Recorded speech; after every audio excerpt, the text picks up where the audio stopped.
बोल श्री बांके बिहारी लाल की, श्री सद्गुरुदेव भगवान की जय। जय जय श्री राम।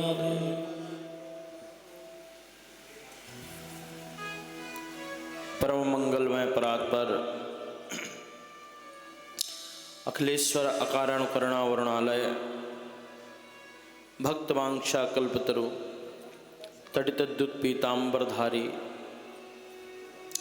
श्री बालकृष्ण लाल की वांगमय प्रतिमूर्ति श्रीमद्भागवत महापुराण।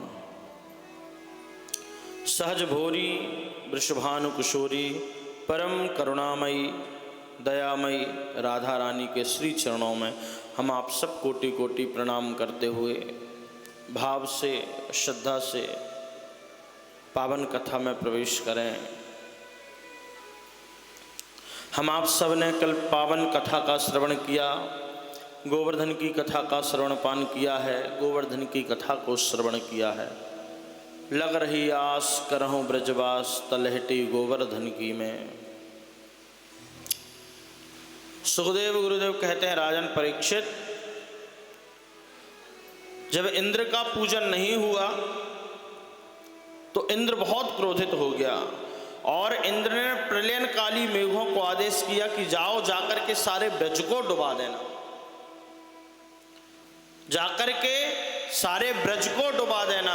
लेकिन बांके बिहारी ने आज गोवर्धन को धारण किया है।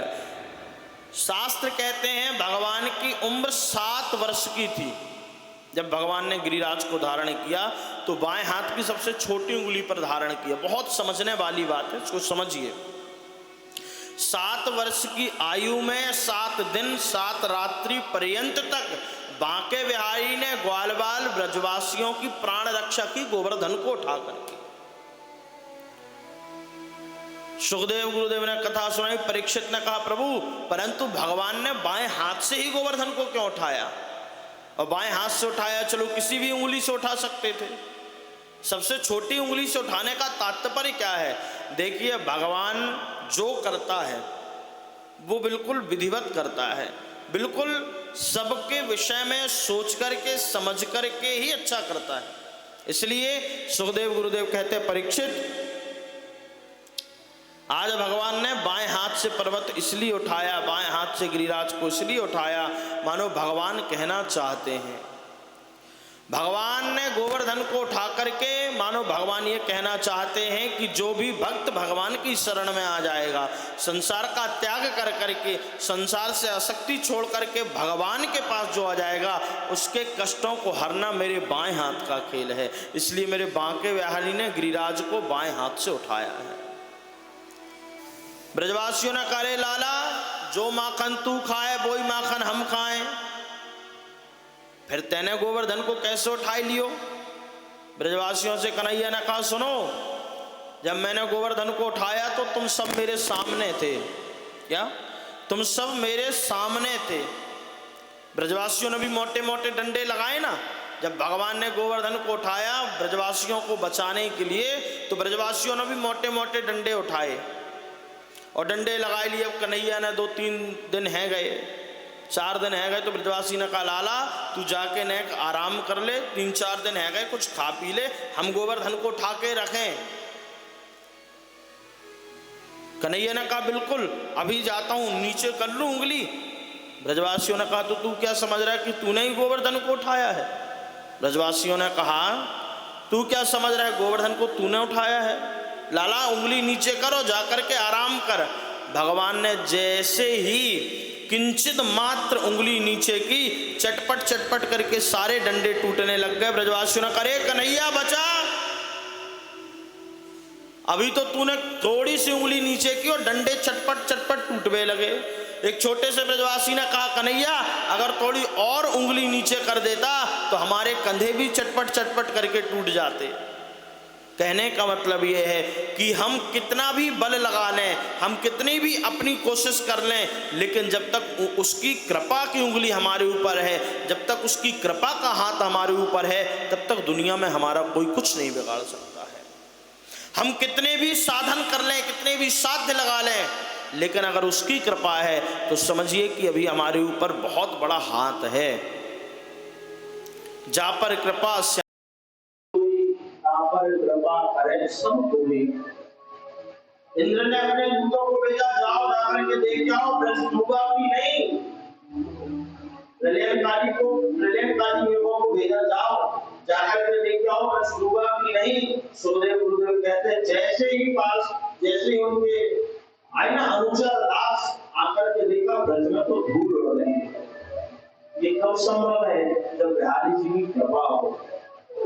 आज ब्रजवासियों को भगवान ने प्राण रक्षा की, इसलिए क्योंकि ब्रजवासियों ने कह दिया, भैया कहिए तू जाने तेरे काम जाने, हम तो तेरे ही सहारे हैं। और मैं निदान कहता हूँ, सत्य है, जो भगवान का आश्रय लेकर के इस संसार में रहेगा, उसके ऊपर कृपा का हाथ उनका हमेशा रहेगा।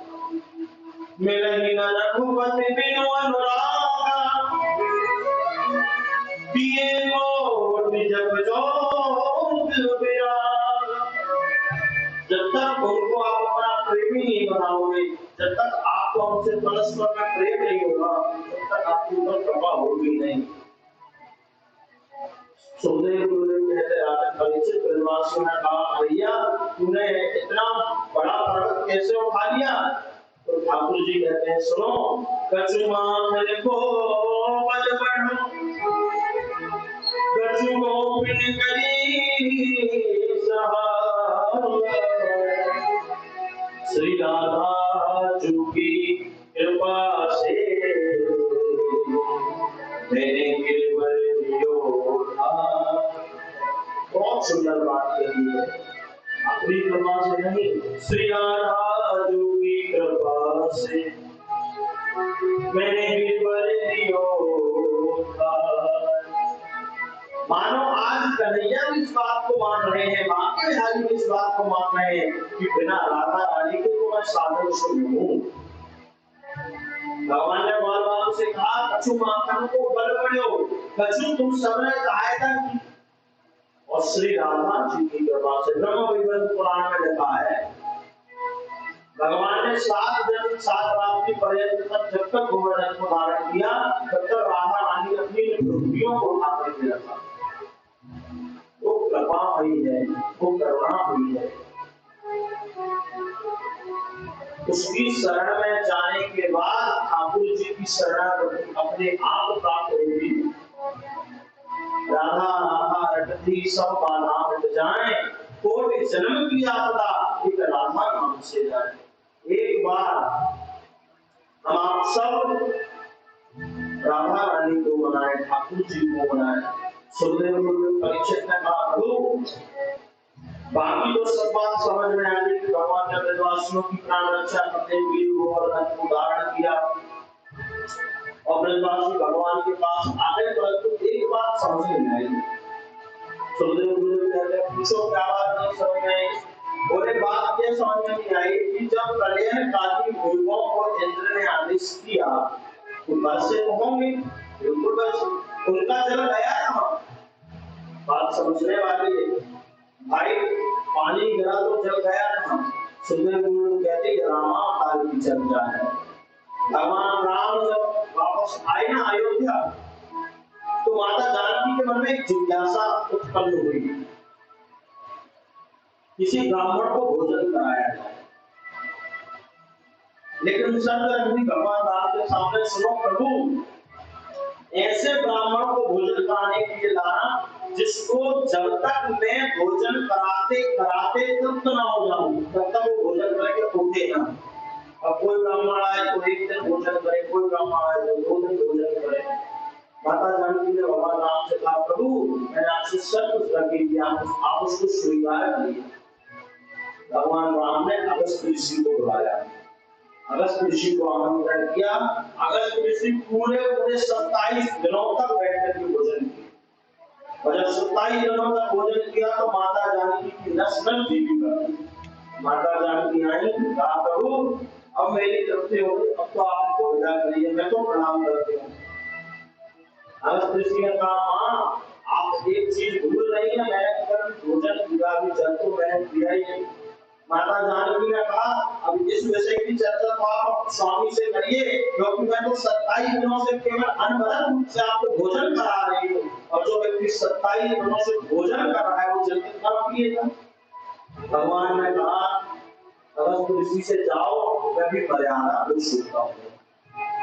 क्या मैं भी मर्यादा पुरुषोत्तम हूँ? आगे चंद्रवंश में मैं कृष्ण बन करके आऊंगा, लीला पुरुषोत्तम बन करके आऊंगा, और जब मैं लीला पुरुषोत्तम बन करके आऊंगा तो मैं गोवर्धन को धारण करूंगा, और जब इंद्र जल की दृष्टि करेगा तो तुम गोवर्धन के ऊपर बैठ करके सारे जल का पान कर जाना।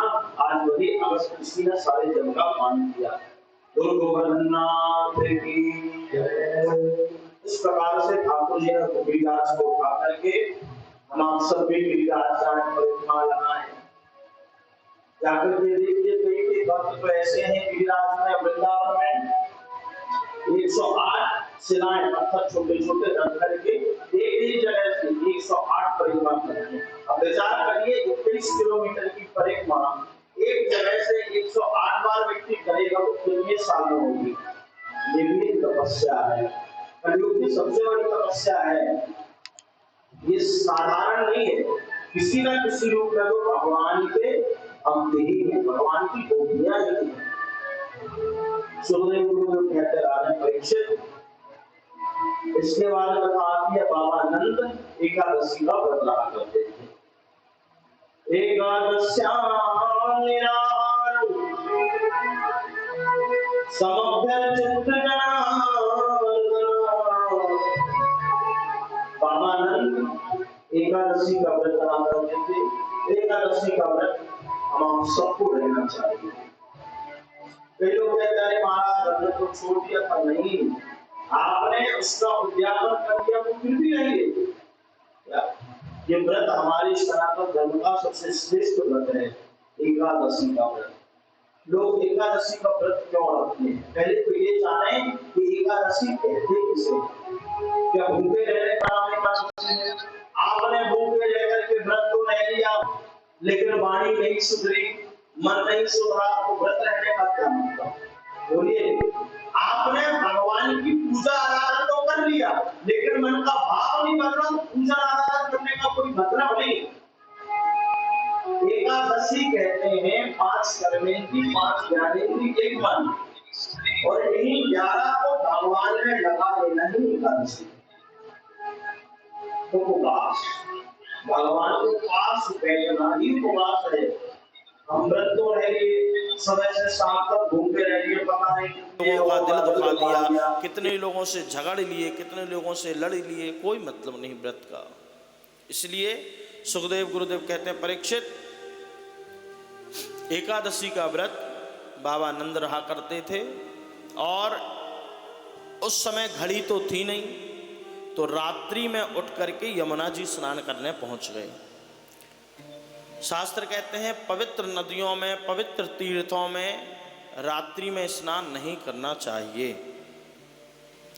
हमारे समीप ही केसी घाट यहाँ से कुछ ही दूर है, यमुना जी हैं, स्नान करिए, लेकिन रात्रि में नहीं।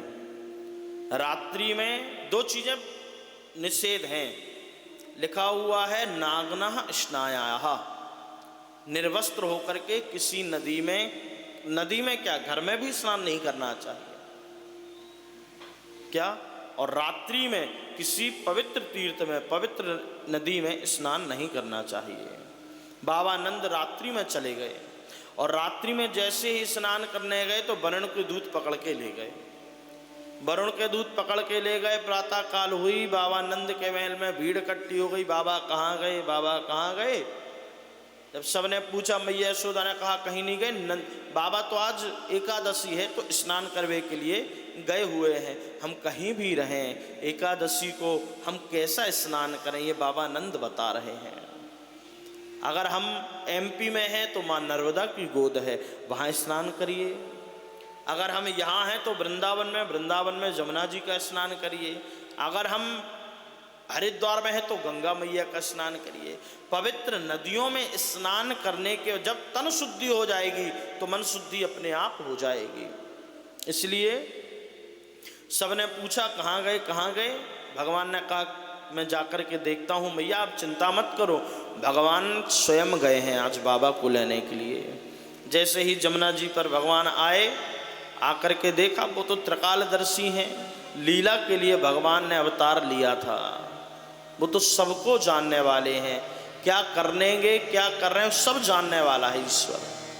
भगवान ने देखा, ओहो वरुण के दूत बाबा को पकड़ के ले गए पिताजी को।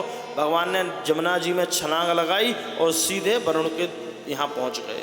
वरुण लोग जैसे ही पहुँचे, वरुण देवता ने उठ करके प्रणाम किया, प्रभु क्या बात हो गई, आज आपका आना हुआ आज आप आए, मुझसे कोई गलती हो गई? भगवान ने कहा गलती कुछ नहीं हो गई, गलती यही हो गई है कि आपने मेरे पिताजी को बंदी बना लिया है। और ये पूरा दृश्य बाबा नंद देख रहे हैं। बाबा नंद ने देखा, भैया मुझे तो बांध के पटक दिया और मेरे बेटे की पूजन आराधना कर रहे हैं। मुझे तो ऐसा लगता है कि ये मेरा लाला नहीं, ये तो साक्षात बैकुंठाधिपति है। बाबा के मन में ये संशय चला गया।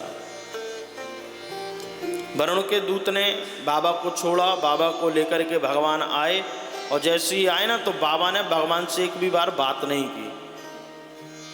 कन्हैया ने पूछा, पिताजी क्या बात है, ऐसे क्यों देख रहे हो? बाबा ने कहा, सुनो, मैं तो तुम्हें अपना पुत्र समझता था, मैं तो तुम्हें अपना बेटा समझता था, तुम मेरे बेटे नहीं, तुम तो भगवान हो।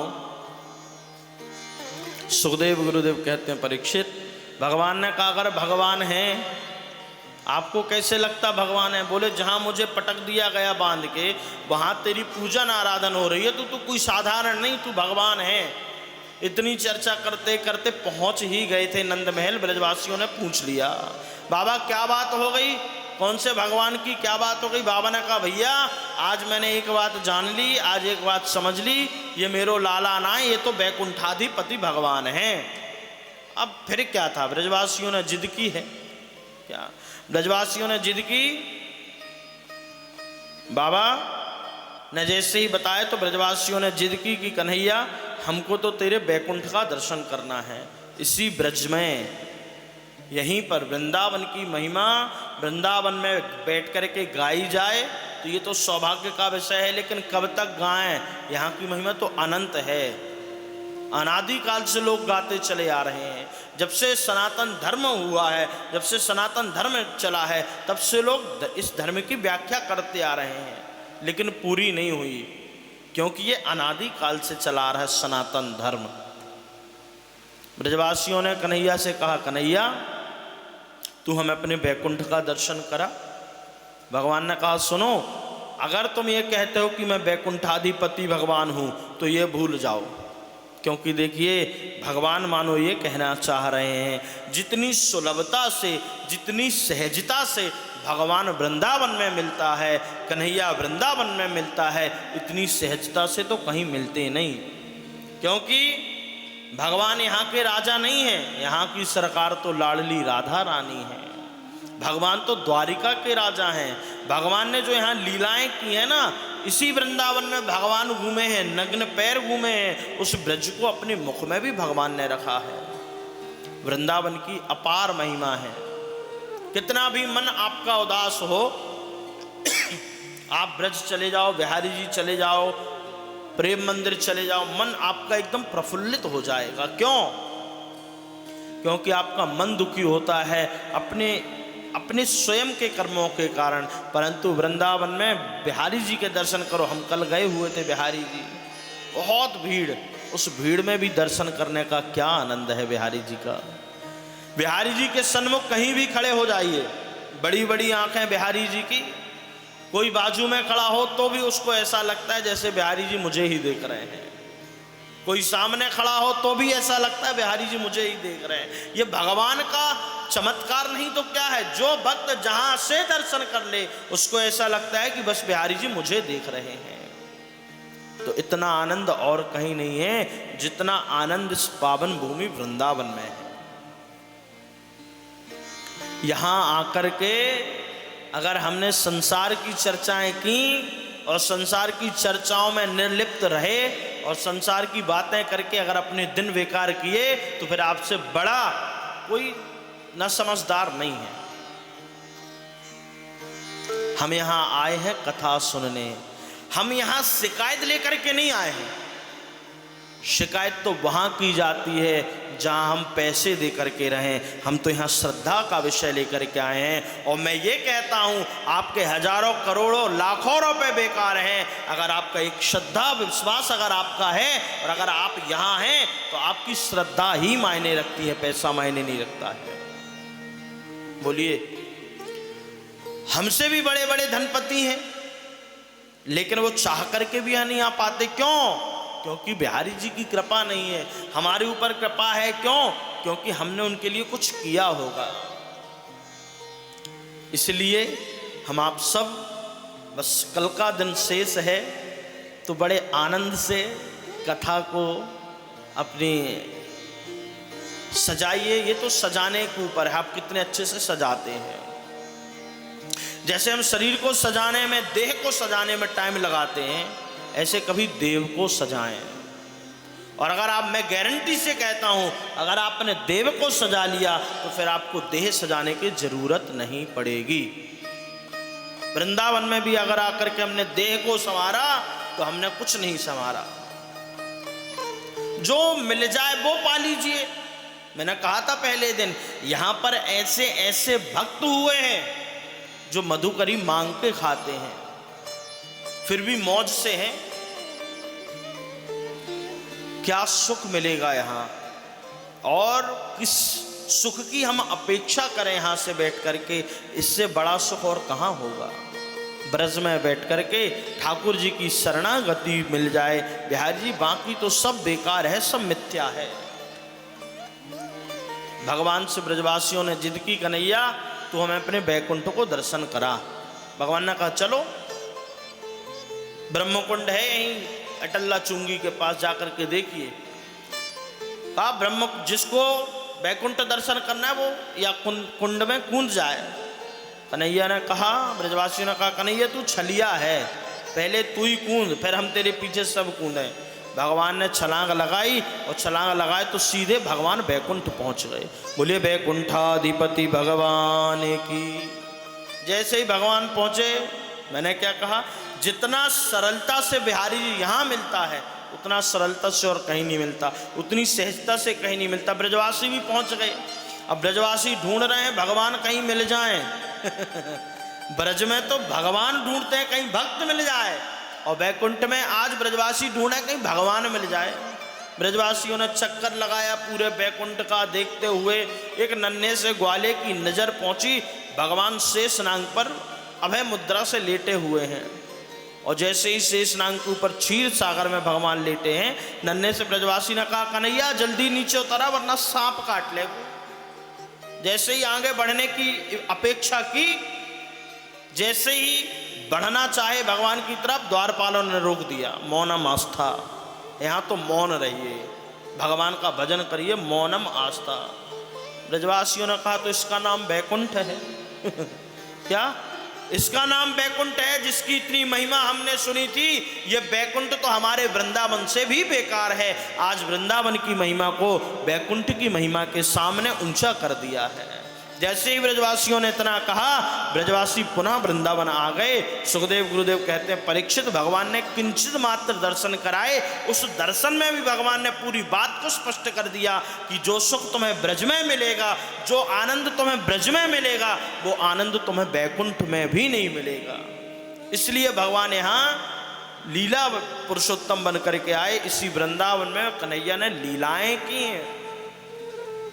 सुखदेव गुरुदेव कहते हैं, परीक्षित आज ब्रजवासियों ने आकर के बाबा नंद से सबसे यही कहा कि वृंदावन जैसा कोई वन नहीं है, यहाँ जैसा आनंद। तो मैं भी ये कहता हूँ, अब हम तो यहाँ रह करके हमने अध्ययन किया है, 17-18 वर्ष हम यहाँ रह चुके हैं, अभी भी आना जाना लगा रहता है। इस शरीर से बहुत जगह हमने दर्शन किया है, परंतु ब्रज भूमि में बैठ कर के मैं आपको बिल्कुल सत्य कहूँ, जो आनंद ब्रजधाम में है, जो सुख, जो आनंद वृंदावन में है, वो आनंद पूरी दुनिया में कहीं नहीं है। क्या आप द्वारिकापुरी चले जाइए, भगवान वहाँ राजा बन करके बैठे हैं। वहाँ मिलना इतना मुश्किल है अब राजा से मिलने के लिए अगर बहुत जल्दी मिल जाए तो फिर राजा किस काम का। और यहाँ पर भक्त कभी भी चला जाए, कैसे भी चला जाए, मन पवित्र हो ना हो, तन पवित्र हो ना हो, वाणी पवित्र हो ना हो, मेरे बिहारी जी सबके ऊपर कृपा करते हैं। कोई कैसा भी चला जाए, भगवान कहते हैं एक बार व्यक्ति मेरी शरण में आ जाए फिर उसके जितने कलमश हैं, जितने पाप हैं, सब मैं मिटा देता हूँ। जरा हम उनका बन कर के देखें। आज 6वां दिन है कथा का। हम अपने हृदय को टटोहें कि हमने बिहारी जी को कितना अपना बनाया।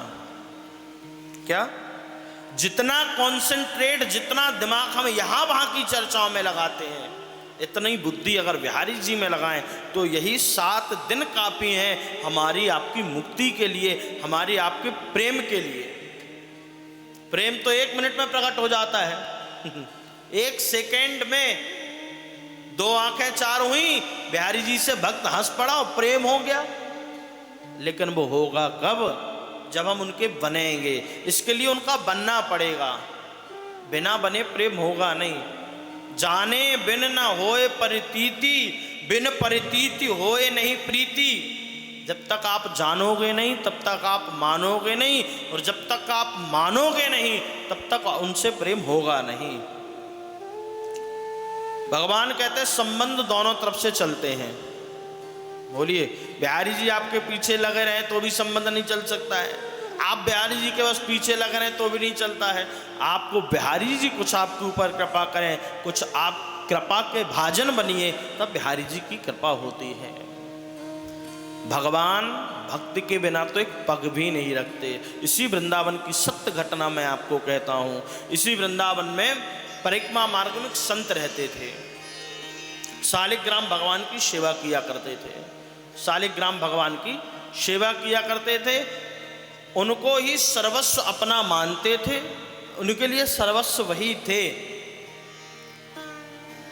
गोरेदाऊ जी में पूज्य गुरुदेव तो ब्रह्मलीन हो चुके हैं। जब हम उस समय अध्ययन करते थे तो हमने देखा कि बहुत बड़ी परात में, इतनी बड़ी परात में हजारों शालिग्राम भगवान, एक नहीं हजारों, और उनकी नित्य सेवा ऐसी होती थी जैसे किसी एक व्यक्ति के एक बेटे की सेवा होती है। भगवान श्रद्धा का विषय है। मैंने आपसे कहा भी, संत भगवान कहीं बाहर गए हुए थे, संतों के साथ कहीं भ्रमण करके आ रहे थे, और जैसे ही भ्रमण करके आए तो मथुरा में उतरे। बातचीत में इतने व्यस्त हो गए कि जिस टोकनी में, जिस डोलची में भगवान शालिग्राम विराजमान थे, उनको उतारना भूल गए। संतों के साथ इतने व्यस्त हो गए कि भगवान जिस टोकनी में थे उसको उतारना भूल गए। और जैसे ही आश्रम आए, आश्रम आकर के स्नान किया, स्नान आकर के जैसे ही पूजन के लिए गए, जैसे ही पूजन के लिए गए तो याद आया, भगवान मेरे गोपाल कहाँ हैं। मानो ऐसे तड़पने लगे जैसे बिना जल के मछली तड़पने लगती है, ऐसे तड़पने लगे संत। और जो साथ में संत गए थे उनके पास जाकर के पूछा, भैया आपने कहीं हमारे गोपाल जी को देखा, आप बताइए। मानो ऐसा लगा जैसे कि सब कुछ खो दिया हो। संत की आंखों में आंसू आ गए, मुझसे इतना बड़ा अपराध कैसे हो गया। क्या मुझसे इतना बड़ा अपराध आज कैसे हो गया। चलो चलो जल्दी भागो, मथुरा चलें, अभी गाड़ी गई नहीं होगी। संत ने कहा, सुनो 4 घंटे हो गए हमें आए, गाड़ी तो अब बहुत आगे निकल गई होगी। जिस ट्रेन में हम आए ना वो गाड़ी बहुत आगे निकल गई होगी, अब उसकी कोई सीमा नहीं, वो तो गई। संत ने कहा, फिर भी मेरे लिए चलिए। क्या मेरी बात रख करके मेरे लिए चलिए। सुखदेव गुरुदेव कहते हैं, राजन ये सत्य घटना है। जैसे ही मथुरा पहुंचे, मथुरा पहुंचने के बाद काउंटर में जाकर के पूछा, भैया इस गाड़ी से आए थे, अभी गाड़ी कहाँ होगी, क्योंकि मैं उसमें अपनी बहुत बहुमूल्य वस्तु भूल करके आ गया।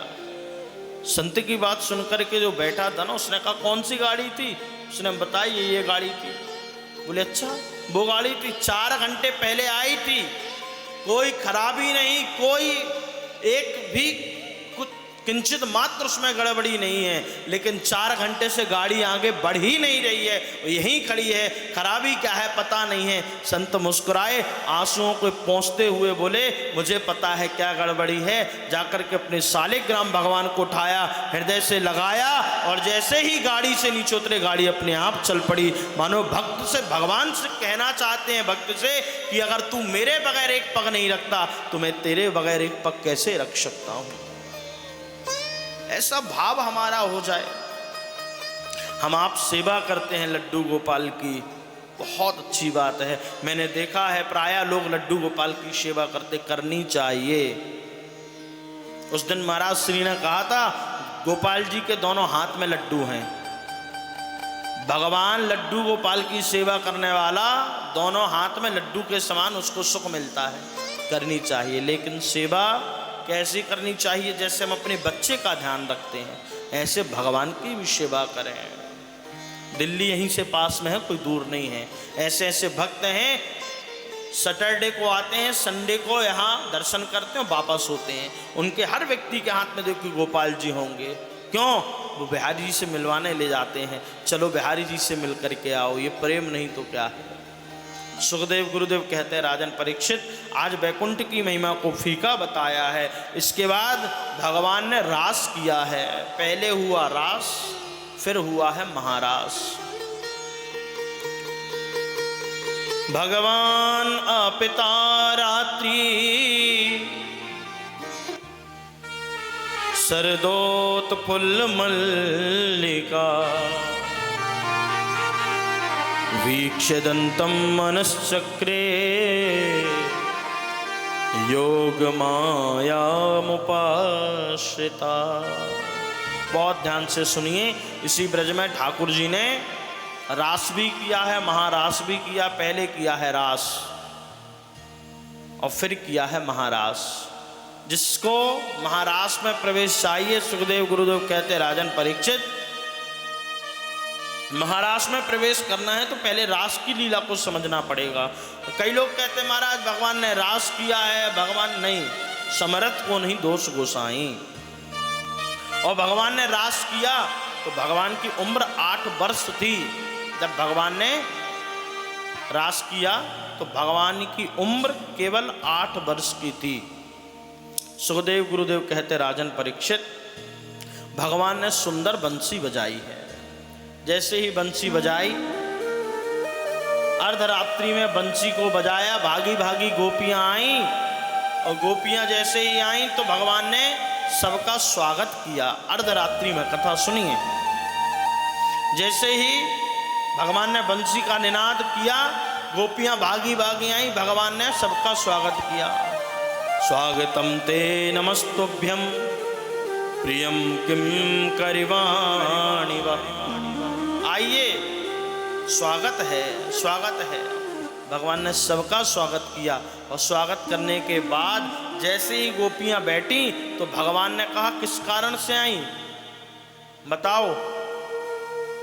गोपियों ने कहा, कन्हैया पहले तो आपने मधुर बंसी की तान बजाई और बंसी की तान बजाने के बाद जब हम आपके यहाँ भागी भागी आई तो आप पूछते हम कैसे आई, हम कैसी स्थिति में यहाँ आई। आपने ये नहीं विचार किया, जब हम आ रही थी तो हमारे पतियों ने रोका, हमारे स्वजनियों ने रोका, हमारे रिश्तेदारों ने रोका, लेकिन हम उन किसी की बात को न मानते हुए आपसे मिलने के लिए अर्धरात्रि में आ गए। भगवान ने कहा, तुम्हें शर्म नहीं आई? ब्रूता गमन कारणम, कारण बताओ क्यों आ गई। सुखदेव गुरुदेव कहते हैं, राजन परीक्षित, भगवान ने बहुत सुंदर इनको एक बात कही। तुम्हें पता है पतिव्रता धर्म क्या होता है? भगवान ने गोपियों को पतिव्रता धर्म की कथा कही है। पतिव्रता धर्म की कथा सुनिए। भगवान आज गोपियों को पतिव्रता धर्म की कथा कह रहे हैं। बोले, एक पतिव्रता स्त्री थी जिसका छोटा सा बालक था। ब्राह्मण देवता अग्निहोत्र के लिए गए थे लकड़ियां लेने के लिए। जैसे ही जंगल से लकड़ियां लेने के लिए आए तो आकर के अपनी श्रीमती की गोद में सर रख करके थक चुके थे तो सो गए। वो स्त्री पतिव्रता थी, पतिव्रता धर्म का पूरा पालन करती थी। नन्हा सा बालक जलता हुआ हवन कुंड था, उसी के समीप खेलते खेलते पहुंच गया अब पत्नी ने विचार किया कि अगर मैं अभी मैं अगर अपने पतिदेव को उठाती हूं तो पतिव्रता धर्म नष्ट हो जाएगा, और अगर मैं नहीं उठती और कहीं बच्चा गिर गया जल गया तो फिर इसमें भी दोष है। उसने कहा अब जो होगा सो देखा जाएगा, लेकिन पतिदेव की निद्रा न टूटे। हुआ कुछ ऐसा ही, संत कहते हैं खेलता हुआ बच्चा हवन कुंड में जाकर के गिर गया, और जैसे ही गिरा उस मां ने अपने नेत्रों को बंद कर लिया। क्यों बंद किया? इसलिए बंद कर लिया क्योंकि पतिव्रता धर्म नष्ट ना हो। कुछ देर के बाद जब पतिदेव की निद्रा खुली तो पतिदेव को, जैसे ही पतिदेव उठे तो उस पतिव्रता स्त्री ने उठ करके सबसे पहले जाकर के अपने बच्चे को देखा। संत कहते हैं सत्य कथा है, पतिव्रता धर्म की कथा है। खेलता हुआ बच्चा जो अग्नि में गिरा था, जैसे ही पतिव्रता ने जाकर के देखा तो उस अग्नि में भी उसका बच्चा वैसे ही खेल रहा था जैसे ऊपर खेल रहा था। ये पतिव्रता धर्म की कथा है। और तुम्हें शर्म नहीं आई? तुम अर्धरात्रि में किसी दूसरे पुरुष के लिए अपने पति को छोड़ाई? गोपियों ने कहा कन्हैया ऐसी एक दो कथाएं हमसे भी आवे, सुन लो। क्या आपने पतिव्रता धर्म की कथा सुनाई, बहुत अच्छी बात है। पति के लिए तो सब कुछ है, पति ही परमेश्वर है, सब ऐसा कहते हैं। आप कहते तो हम आपकी बात मानते हैं, एक आध हमसे भी ऐसी कथा सुन लो। भगवान ने कहा सुनाओ। बोले एक पतिव्रता स्त्री थी जिसका ये नियम था कि जब तक पतिदेव के दर्शन ना कर ले तब तक एक गिलास जल भी नहीं पीती थी। भगवान ने कहा बहुत अच्छी बात है, ऐसा होना ही चाहिए। क्या? ऐसा होना ही चाहिए। पत्नी को पति की पूरी पूरी बातों को मानना चाहिए, उसका आदर सम्मान करना चाहिए। गोपियों ने कहा आगे सुनिए। उसका ये नियम था कि एक गिलास बिना जल के, बिना दर्शन के एक गिलास जल भी नहीं ग्रहण करती थी। ठीक है, कुछ बहुत इमरजेंसी काम आया और उस काम के लिए पतिदेव को बाहर जाना पड़ा। उस समय तो मोबाइल थे नहीं, फोन हो जाए, वीडियो कॉल हो जाए। तो उस पतिदेव ने कहा सुनो, तुम्हारा नियम ना टूटे इसलिए तुम एक काम करो, एक मेरी फोटो रख लो, एक चित्रपट रख लो, उसको देख लिया करो। उसके दर्शन करने के बाद तुम जल पी लिया करो। उसने कहा ठीक है। पतिदेव तो चले गए, पत्नी पूजा करने लगी। एक दिन की बात कि पत्नी चित्रपट के सामने पूजन करने बैठ ही रही थी। अच्छा सुनिए जरा, पत्नी चित्रपट के सामने पूजन करने बैठ ही रही थी, इतने में असली पति आ गए। असली पति आ गए तो अब बताओ कन्हैया उस पतिव्रता स्त्री को क्या किया जाए, उसको क्या करना चाहिए? भगवान ने कहा इसमें कोई पूछने वाली बात तो है नहीं। जब असली पति आ गए तो नकली पति को छोड़ दे, उसके चित्रपट को छोड़ दे। भगवान से गोपियों ने कहा कन्हैया तो हमने हमारे प्रश्न का उत्तर दे दिया। संसार के समाज के जितने भी पति हैं सब झूठे पति हैं, आप हमारे परम पति हैं, इसलिए हम सबको छोड़ करके अर्धरात्रि में आपके पास आ गए। ब्रूता गमन कारणम, ये कारण है हमारे आने का। भगवान ने रास किया है। पहले भगवान ने जब परीक्षा ले ली तो भगवान ने रास किया, एक कन्हैया अनेक गोपियां। क्या? एक कन्हैया अनेक गोपियां, पहले रास हुआ। उस रास में कामदेव भी आए। कथा आती है कामदेव ने भगवान के साथ युद्ध किया है, परास्त हो गए हैं। सुखदेव गुरुदेव कहते हैं परीक्षित, इसके बाद शरद पूर्णिमा की रात्रि में भगवान ने पुनः बांसुरी बजाई है और बांसुरी बजाने के बाद महारास किया है। इसी यमुना के पावन तट पर आज रास हो रहा है, महारास हो रहा है। रास रचो है, रास रचो है, जमुना किनारे कान्हा रास रचो है। इसी मानो आज ऐसा महसूस हो रहा है जैसे यमुना पर किसी ने चंद्रमा का चूर्ण बना करके छिड़काव कर दिया हो, पूरी यमुना चमचमा रही है। आज सुंदर बंसी की तान गोपियों के पड़ी कान, गोपियां भूल गई अपना ध्यान और ठाकुर जी के साथ रास में, महारास में प्रवेश कर गई। और जैसे ही महारास में प्रवेश किया ना तो जितने ऊपर देवी देवता थे सब आकर के देखने लगे। माता पार्वती जब आने लगी महारास में, जैसे ही महाराष्ट्र में आने के लिए माता पार्वती तत्पर हुई, क्योंकि देखो भैया यहां पर ब्रज में पुरुष तो केवल कृष्ण हैं, ब्रज में पुरुष केवल कृष्ण हैं, बाकी जितने हैं सब गोपियां हैं। और जो गोपी बनकर के ब्रज में आ जाए उसे कृष्ण मिल जाएंगे, ये नितांत सत्य है। हम गोपी बने। मैंने आपसे कहा था भोली गोपी राधे राधे, चतुर गोपी नहीं। भगवान चतुरों को तो मिलते ही नहीं। कितनी भी कथा सुन लो, कितना भी भजन कर लो, कितना भी दिखावा कर लो, बिल्कुल नहीं मिलेंगे। मैं नहीं कह रहा हूं, ये शास्त्र कह रहा है। संत कहते हैं निर्मल मन जन सो मोहि पावा,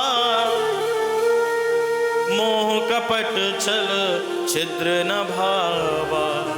भगवान को तो निर्मल मन है, फिर आप पूजन करो या ना करो, आपका मन निर्मल हो तो मेरे बांके बिहारी उसको स्वीकार करते हैं। और हम यहां भी आकर के चतुराई दिखाएं, क्या भजन करन के आलसी भोजन के होशियार।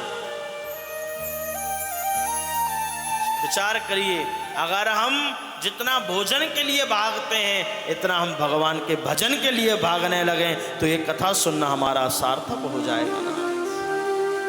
कोई कोई बिरला भक्त होता है जो अपने तन के साथ वृंदावन अपना मन भी लाता है। मनः एव मनुष्याणां कारणं बंध मोक्षयोः। गीता में भगवान ने कहा है ये मन ही बंधन और मुक्ति का कारण है। ये मन ही बंधन और मुक्ति का हेतु है। ये मन है, अगर मन माधव में अटक जाए तो भक्ति मिल जाएगी, और मन माया में अटक जाए तो भक्ति मिलेगी नहीं, फिर तो माया नचाएगी। सबई नचावत राम गोसाई, जैसे ये संसार को नचा रही है वैसे हम आपको भी नचाएगी।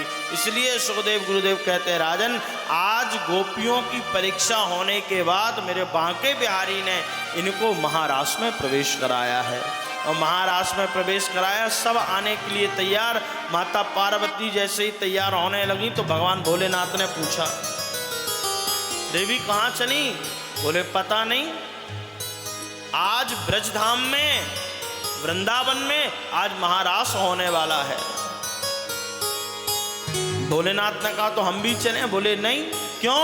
क्योंकि वहां तो केवल स्त्री का प्रवेश है, पुरुष कोई प्रवेश नहीं है। तो भोलेनाथ ने कहा ऐसा करो, तुम अपनी सहेली मुझे बना लो, तुम अपनी तरह ही मुझे बना लो, मैं भी चलता हूँ। आप आज भी जाइए। गोपीनाथ बाजार में भगवान गोपेश्वर बन करके विराजमान हैं। यहाँ पर भगवान गोपी बन करके आए। भगवान भोलेनाथ गोपी बन के क्यों आए? क्योंकि कन्हैया की ये प्रतिज्ञा है कि यहाँ पर तो पुरुष का आना वर्जित है। इसलिए भगवान ने कहा चलो, कैसे भी भगवान की लीला मिले, धाम मिले, नाम मिले, कथा मिले, अगर उसके लिए गोपी भी बनना पड़े तो बन जाएंगे। और आज महादेव गोपी बन करके आए हैं। आइए हम आप सब भजन के माध्यम से इस कथा का आनंद लेंगे, और इसके बाद रुक्मणी मंगल का सुंदर आयोजन हम आप सब बड़े प्रेम से ठाकुर जी की कथा में प्रवेश करें। बोलिए बांके बिहारी लाल की जय। नारायण ब्रज भूमि को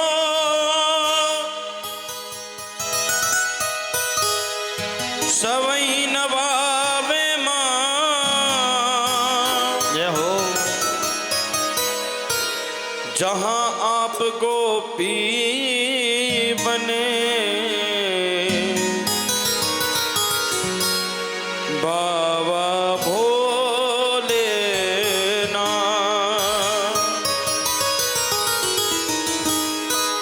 एक दिन वो भोले भंडारी, एक दिन वो भोले भंडारी बन करके ब्रजनारी वृंदावन आ गए हैं, वृंदावन आ गए हैं। पार्वती जी मना के हारी, ना माने त्रिपुरारी वृंदावन आ गए हैं, वृंदावन आ गए हैं। एक दिन वो भोले भंडारी बन करके ब्रजनारी वृंदावन आ गए हैं, वृंदावन आ गए हैं।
ऐसा बना दो मुझे कोई न जाने इस राज को, इस राज को। ऐसा बना दो मुझे कोई न जाने इस राज को, इस राज को। मैं हूँ सहेली तेरी ऐसा बताना ब्रजराज को, ब्रजराज को। ओ मैं हूँ सहेली तेरी ऐसा बताना ब्रजराज को, ब्रजराज को। लगा के जूड़ा पहन के साड़ी, लगा के जूड़ा पहन। भोलेनाथ ने क्या किया? माता पार्वती से कहा मुझे सहेली बना लो, और भोलेनाथ ने क्या किया? अरे लगा के चूड़ा पहन के साड़ी, लगा के चूड़ा पहन के साड़ी, चाल चले मत वाली वृंदावन आ गए हैं, वृंदावन आ गए हैं। एक दिन वो भोले भंडारी बन के ब्रज की नारी वृंदावन आ गए हैं, वृंदावन आ गए हैं।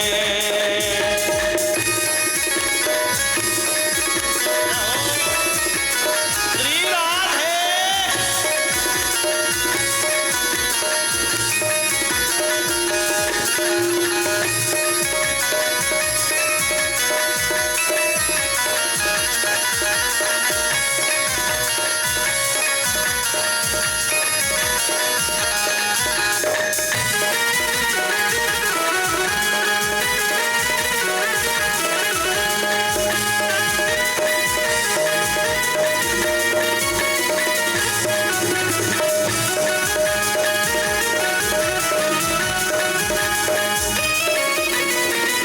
हंस के सती ने कहा बलिहार जाऊं इस रूप में, इस रूप में। हंस के सती ने कहा बलिहार जाऊं इस रूप में, इस रूप में। एक दिन तुम्हारे लिए आए थे मुरारी इस रूप में, इस रूप में। एक दिन तुम्हारे लिए आए थे मुरारी इसी रूप में, इस रूप में। मोहिनी रूप बनाए मुरारी, मोहिनी रूप बनाए मुरारी। आज तुम्हारी बारी वृंदावन आ गए हैं, वृंदावन आ गए हैं। पार्वती जी बिहारी नामाने त्रिपुरारी वृंदावन आ गए हैं, वृंदावन आ गए हैं।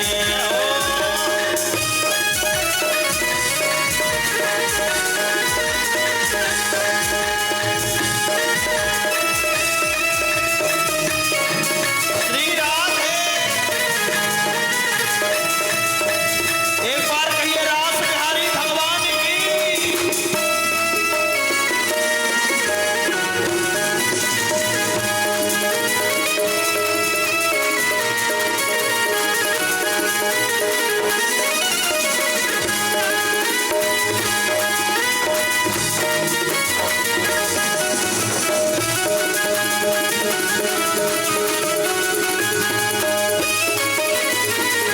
देखा मोहन ने जब समझ गए वो सारी बात को, सारी बात को।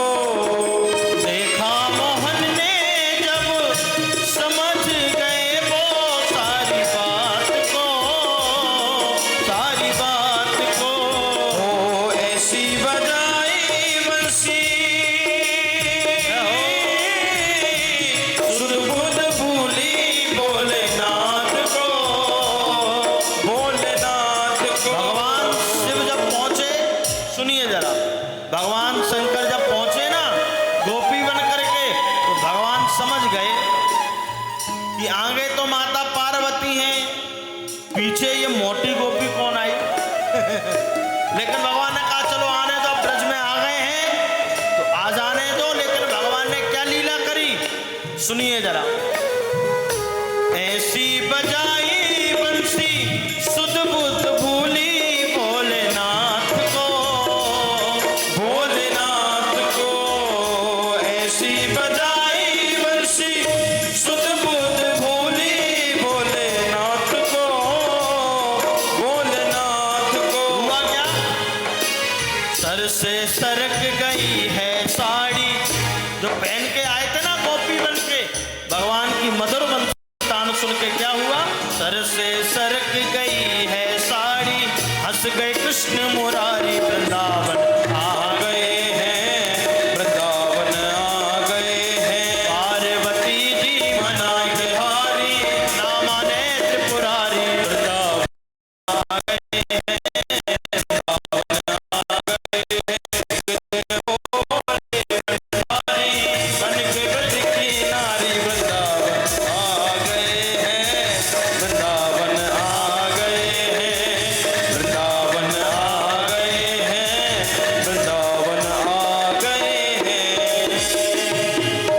बोलिए रास बिहारी भगवान की जय, गोपेश्वर महादेव की जय, हर हर महादेव। सर से सरक गई है साड़ी, हंस गए कृष्ण मुरारी, वृंदावन आ गए हैं, वृंदावन आ गए हैं। अपने नेत्र बंद करके जरा इस बात को विचार करिए, क्या आनंद आया रहा होगा जब इसी ब्रज में बिहारी जी ने रास किया होगा और भगवान भोलेनाथ गोपी बन के आए होंगे। मन में परिकल्पना कीजिए कितना मनोरम दृश्य रहा होगा। बिहारी जी जब आए, वो गोपेश्वर बन के जब आए भगवान भोलेनाथ, तो बिहारी जी ने बहुत सुंदर परीक्षा ली है। आज भी इसी ब्रज में भगवान भोलेनाथ गोपी बन करके बैठे हैं। देवानापि दुर्लभा, ये जो कथा है, ये जो सत्संग है, ये जो रास है, ये देवताओं को भी दुर्लभ है। मजे की बात यह है, सहजता से कोई चीज प्राप्त हो जाए, मेरी बात को समझिएगा, सहजता से कोई चीज प्राप्त हो जाए तो व्यक्ति उसका दुरुपयोग करने लगता है। क्या हमें आपको अगर आज भगवान हर गली में मिलने लगे तो बिहारी जी कौन जाएगा? बोलिए। अगर भगवान हमारे घर आने लगे तो हम बिहारी जी कौन जाएंगे? कोई नहीं जाएगा। अरे महाराज, अब भगवान आ तो रहे हैं, क्यों जाएंगे? सहजता से जो चीज प्राप्त हो जाती है, व्यक्ति हमेशा उसका दुरुपयोग करता है। इसलिए यहाँ पर भगवान भोलेनाथ गोपी बन करके आए, भगवान ने परीक्षा ली है भोलेनाथ ने। आज भी यहाँ गोपी बन करके भगवान बैठे हैं। ब्रह्मादि देवता भी यहाँ आने के लिए तरसते हैं, इस ब्रज में लौटने के लिए, इस ब्रज को अपने मस्तक से लगाने के लिए। ब्रज की रज की बड़ी महिमा है। ब्रज की जो रज है, इस रज की साधारण महिमा नहीं है। ये जो रज है, रज का उल्टा होता है जर। हिंदी में आप रज लिखिए, रज का उल्टा होता है जर। मानो संत कहते हैं, इस ब्रज में आकर के जो ब्रज की रज को प्रणाम कर लेगा, उसके जन्म जन्मांतरों के पाप कट जाएंगे, धुल जाएंगे, जर जाएंगे। इसलिए उसका नाम है रज। उस रज को हम अपने माथे में, गोकुल जाइए आप, गोकुल में तो भोजन में थोड़ी थोड़ी रज डालते हैं, फिर पाओ भैया भोजन साथ में बिहारी जी की रज में प्रवेश कर जाए, आपके मुखारबिंद से आपके पेट में, आपके पूरे शरीर को शुद्ध कर दे। अब आजकल ये औपचारिकताएं हो गई, पेड़ा मिलने लगे, पेठा मिलने लगे, साधन हो गए। पहले क्या साधन थे? पहले जब कोई साधन नहीं थे तो इसी ब्रज की रज को लोग लेकर के जाते थे और अपने घर में पूजन के स्थान में रखते थे, क्योंकि ये ब्रजधाम की रज है। यहाँ पर भगवान नग्न पैर चले हुए हैं, इसलिए ब्रज की महिमा बहुत है रज की। एक बार मुक्ति आ गई भगवान के पास, मुक्ति है ना, एक बार मुक्ति भगवान के पास आई और भगवान से कहा, प्रभु मैं सबकी मुक्ति करती हूँ, मेरी भी मुक्ति बताओ, मेरी मुक्ति कैसे हो? बोलो, मैं सबकी समस्याएं सुनती हूँ, मेरी भी आप समस्या सुनो। तो भगवान ने कहा, जाओ मुक्ति कहे गोपाल सो मेरी मुक्ति बताओ। भगवान ने कहा ब्रज रज मस्तक लगे मुक्ति मुक्त हो जाए। ब्रज की रज मस्तक पर लग जाए तो मुक्ति भी मुक्त हो जाए। इस रज की इतनी महिमा है। गोपियों को अभिमान हो गया क्या कि भगवान बांके बिहारी हमारे साथ रास कर रहे हैं, हमारे श्रम बिंदु को पहुंच रहे हैं। भगवान अंतर ध्यान हो गए। गोपियों ने गीत गाया जिसका नाम गोपी गीत है। भगवान कहते हैं अभिमान जहां आएगा वहां से मैं चला जाऊंगा। जहां आता है अभिमान वहां से चले जाते हैं भगवान। आज गोपियों के श्रम बिंदु को भगवान ने पहुंचा। गोपियों को हुआ अभिमान, राधा रानी को हुआ मान। राधा रानी को लेकर के बांके बिहारी सबके बीच से हो गए अंतर ध्यान। और जैसे ही अंतर ध्यान हुए गोपियां मूर्छित होने लगी। जैसे शरीर से प्राण निकल जाएं तो शरीर किसी काम का नहीं होता है। इसी प्रकार आज गोपियों के बीच से ठाकुर जी अंतर ध्यान हो गए। तो आज गोपियां मानो भटकती हुई पूछ रही हैं, जैसे रामावतार में भगवान राम पूछ रहे थे, हे खग हे मृग मधुकर श्रेणी तुम देखी श्रीता मृग नैनी। ऐसे ही आज सुखदेव गुरुदेव कहते गोपियां पत्ते पत्ते डाली डाली से कृष्ण का पता पूछ रही हैं। किसी ने कृष्ण को देखा हो तो बताओ। हम कथा सुने, कथा सुनकर के इस बात का चिंतन भी करें। बिल्कुल इस बहुत छोटी सी बात में बहुत बड़ा सार है। सार क्या है? सार ये है जिनके साथ भगवान रास महारास कर रहे हैं उनको अभिमान आया तो भगवान उन्हें भी छोड़ करके चले गए। और इसकी कौन कहे, राधा रानी को लेकर के भगवान गए ना, गोपियों को छोड़ गए। गोपियों को हुआ अभिमान, राधा रानी को हुआ मान, राधा रानी को लेकर के चले गए। आगे चल करके राधा रानी को भी अभिमान हो गया। भगवान से कहा कन्हैया अब चलने में बड़ी तकलीफ हो रही है। भगवान ने कहा फिर क्या उपाय है? बोले ऐसा करो मुझे अपने कंधों पर बिठाओ, स्कंद आरूह यताम। भगवान ने कहा ऐसा कर लो। और जैसे ही राधा रानी ने अपने चरण उठाए हैं गोपाल के गोविंद के इस कंधों पर बैठने के लिए, मेरे बांके बिहारी वहां से भी अंतर ध्यान हो गए। राधा कृष्ण स्वरूपाम्बई राधा माधव रूपकम। राधा ही कृष्ण है, कृष्ण ही राधा है, ऐसा शास्त्र संत कहते हैं। राधा कोई अलग विषय नहीं है, कृष्ण कोई अलग विषय नहीं है।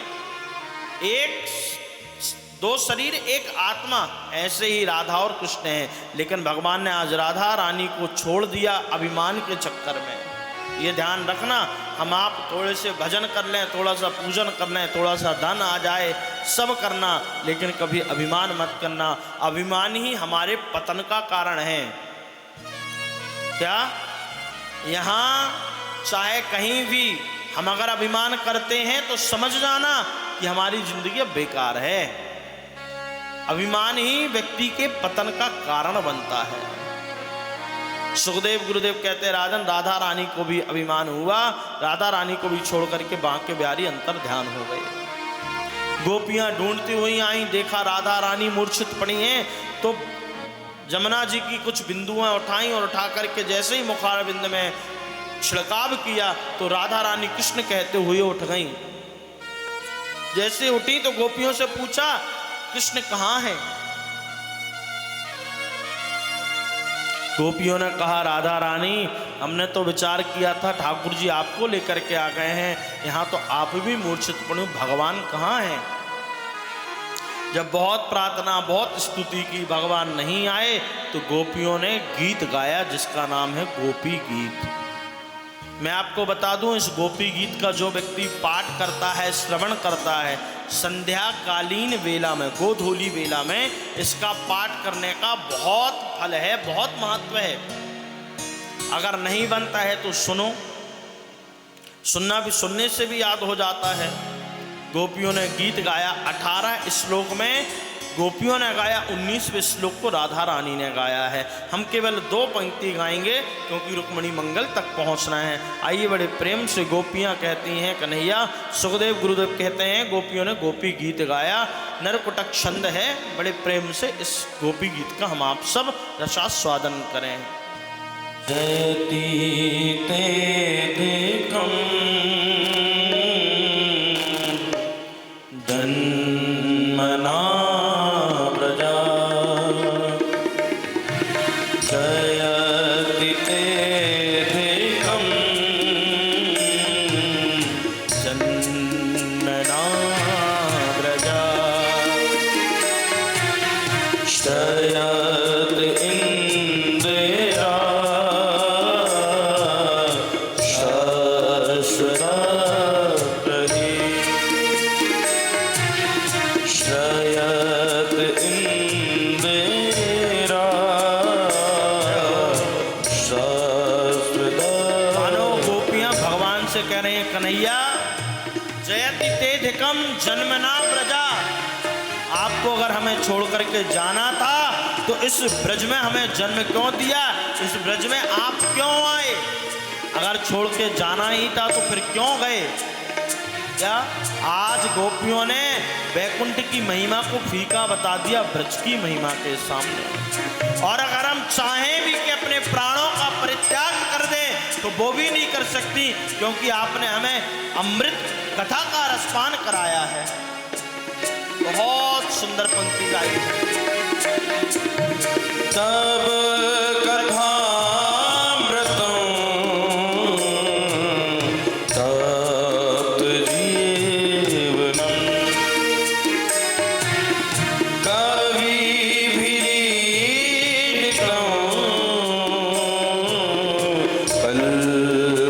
कल्मषापहम् श्रवणमङ्गलम्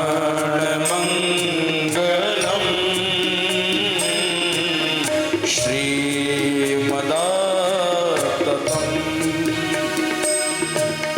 भुवि गृह्णन्ति ते भूरिदा जना। सुंदर गोपियों ने गोपी गीत का गायन किया है। 18 श्लोकों में जब बांके बिहारी नहीं आए तो राधा रानी ने अंतिम श्लोक का गायन किया है। यत्ते सुजात चरणाम बुरुहम स्तनेषु भीतासनय्य प्रिय ददि महिकर्कशेषु तेनाटवी मटसि तद व्यवस्थेन किंस्विद पूर्वादिभिर्भ्रमदिति भवता युषाम्ना। राधा रानी ने अंतिम श्लोक गाया है। राधा रानी गोपियों की प्रार्थना सुन करके बांके बिहारी प्रकट हो गए हैं। बोलिए रास बिहारी भगवान की जय। सुखदेव गुरुदेव कहते हैं, हमारे अंदर से जिस दिन अभिमान निकल जाए, जिस दिन हम भगवान के लिए रोने लग जाएं, समझ लो उस दिन भगवान की हमारे ऊपर कृपा हो जाती है और होती ही है। ये गोपी गीत ने सिद्ध कर दिया है। अगर हम उनके लिए नहीं रोते हैं, जैसे संसार वालों के लिए रोते हैं, ऐसे अगर हम भगवान के लिए रोने लग जाएं तो समझ लो कि हमारे ऊपर बिहारी जी की कृपा है। कई भक्त ऐसे हैं जो वृंदावन को छोड़ करके जाते हैं ना, तो आंखों में अश्रुपात आ जाता है। क्यों भैया, तुम तो अपने घर जा रहे हो, फिर क्यों रो रहे हो। भक्त कहता है, भैया हम घर छोड़ करके बिहारी जी के दर्शन करने आए थे, लेकिन दर्शन करने मात्र से इतना प्रेम उनसे हो गया कि उनको छोड़ करके जाने का मन ही नहीं करता है। बिहारी जी आपकी कृपा हो जाए, सारा जीवन यहीं बीत जाए, ये प्रार्थना करो। संत कहते हैं जब पृथ्वी का प्रलय होगा तो जो दो जगह का प्रलय नहीं होगा, एक वृंदावन का, एक बनारस का। सब जगह प्रलय होगा, यहाँ नहीं होगा। किसी ने कहा क्यों नहीं होगा? बोले क्योंकि वृंदावन की पावन भूमि भगवान की बंसी पर विराजमान है और बनारस की पावन भूमि भगवान के त्रिशूल पर विराजमान है, इसलिए उसका प्रलय नहीं होगा। इसलिए प्रभु हमार प्राण भी छोड़ना हो तो मैं ही छोड़े, मरनो है तो मैं मरूं, श्री राधे तेरे द्वार। कबहू तो लाडली पूछेंगी ये कौन पढ़ो दरबार। अगर हम रोज यहाँ आकर के भटके हैं रोज यहाँ इन गलियों में, ठाकुर जी का दर्शन करें तो एक न एक दिन बिहारी जी की कृपा का हमें बिल्कुल अनुभव होगा। मैं कहता हूं हम बहुत भीड़ में बिहारी जी जाएं, क्या हम बहुत भीड़ में बिहारी जी जाएं और बिहारी जी जाने के बाद बिहारी जी हमें दिखें ना दिखें, और अगर हमारे हृदय में भाव है बिहारी जी हमें बस देख लें, बस यही काफी है। बोलो, सूरदास जी के नेत्र नहीं थे नहीं थे, लेकिन रोज उनको बिहारी जी का दर्शन होता था, भगवान रामचंद्र का दर्शन होता था। क्यों? क्योंकि उनके चर्म चक्षु बेकार थे, चर्म चक्षुओं से शून्य थे, परंतु उनके हृदय के जो चक्षु थे वो भगवान से अटैचमेंट हो चुका था, उनका लगाव भगवान से हो चुका था, इसलिए उनके नेत्र ना होने के बाद भी उन्हें भगवान का दर्शन होता था। हमारे आपके पास तो नेत्र भगवान ने सुंदर सुंदर नेत्र दिए हैं, फिर भी भगवान का दर्शन नहीं होता है। क्यों? उसका कारण यह है कि अभी हमारे अंदर कलमश भरे पड़े हैं, अभी हमारे अंदर पाप भरे पड़े हैं। वो पाप इसी से मिटेंगे, इस कथा से मिटेंगे। सुखदेव गुरुदेव कहते हैं, राजन आज भगवान ने रास महारास गोपियों के अभिमान को मिटा करके अपनी शरणागति को प्राप्त कराई है। इसके बाद कथा आती है अक्रूर जी भगवान को लेने आ गए। हम बहुत कम समय में रुक्मिणी मंगल की पावन बेला में प्रवेश करेंगे। आप सब बिल्कुल शांति से, क्योंकि जो YouTube के माध्यम से कथा ये जा रही है, लोग जहाँ जहाँ भी ये प्रसारित हो रहा है, अपने मैं आपसे भी निवेदन करता हूँ जितने लोग हैं, एक ये लिंक आप भी शेयर कीजिए। एक व्यक्ति अगर 5 लोगों को 10 लोगों को भी ये शेयर करे तो उसका भी फल मिलेगा, क्योंकि हम बैठे हुए व्यक्ति को घर में कथा सुनाएंगे। क्या? जिसको अगर कथा सुननी है तो हमारे चैनल राम लखन जी महाराज, उसको भी सब्सक्राइब करें तो आपको भी रोज ये कथाएं जहाँ जहाँ होंगी। इसके बाद अब कटनी कथा है कटनी की कथा, वो भी आप घर बैठ के सुनिए। तो ये एक साधन है, इस साधन को आप सब पहुंचाएं अपनों तक। जो नहीं आ पाए हैं उनसे कहो भैया चलो। मैंने कहा ना, कुछ लोग ऐसे भी जिन्होंने अपनी सेवा बिहारी जी तक पहुंचाई है, अपनी राशि अपने धन को शुद्ध करने के लिए यही कथा सुन करके बिहारी जी को संप्रेम भेंट किया है। बिहारी जी आपको देते हैं, तो हम आप सब कुछ कर सकते हैं बैठे बैठे। तो ये कथा शेयर करें, सबको पहुंचाएं ताकि सभी सुन सकें। आइए हम रुक्मिणी मंगल की पावन कथा में प्रवेश करें। उससे पूर्व में अक्रूर जी भगवान को लेने आए हैं। कंस भयभीत हो गया। अब कोई भी काली वस्तु देखता है ना तो उसको कृष्ण का भय रहता है दाल में जीरा देख ले तो उसको कृष्ण का भय होता है। सुखदेव गुरुदेव कहते हैं अक्रूर जी लेने आए भगवान को। बहाना क्या था? धनुष यज्ञ कंस ने रखा है। अक्रूर जी लेने आए और अक्रूर जी जब ब्रज में पहुंच करके देखा क्या, गोधूली बेला में भगवान गौचारण करके वापस आ रहे हैं। जैसे ही गौचारण करके वापस आ रहे हैं और भगवान के चरण चिन्ह जो ब्रज की भूमि पर अंकित हुए, उस ब्रज में जो भगवान के चरण अंकित हुए, उन चरण को अक्रूर जी पकड़ के रोने लगे। बिहारी जी ये सुकोमल चरण आपके हैं, इसलिए मैं आपको यहीं से प्रणाम करता हूँ।